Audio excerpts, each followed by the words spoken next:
শুনাচোন, কওকচোন খুৰী। মোৰ গাটো বৰ এটা ভাল নহয়। ইহঁতক খবৰ এটা দিয়াচোন হ'ব দিয়ক খুৰী। আৰু সিহঁতৰো খবৰ এটা ল'বাচোন।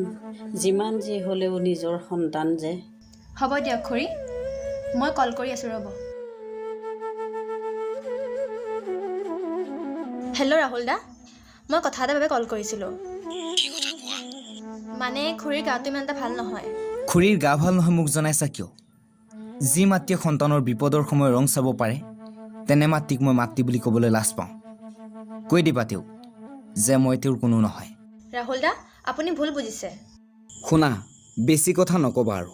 তেওঁৰ বাবে যদি তোমাৰ ইমান দয়া পুজিছে, তেনেহ'লে তেওঁক তুমি ধূপ ধূনা দি পূজা কৰি থাকা। হেল্ল' হেল্ল' ৰাহুল দা, কথাটোতো শুনি লওক। ৰাহুল দা, হেল্ল'।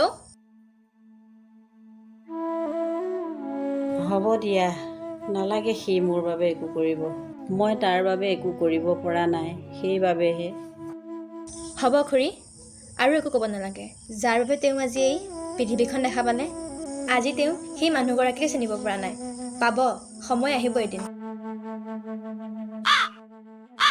কি হ'ল? কোনে ফোন কৰিছিল? মা হেনো গাটো বৰ এটা ভাল নহয়। আৰু তুমি কি ক'লা? ক'ব লগাখিনিকে ক'লোঁ। এদিন বিপদত পৰি ময়ো তেওঁলৈ কল কৰিছিলোঁ কিন্তু। সেইটো কথা নক'বা আৰু।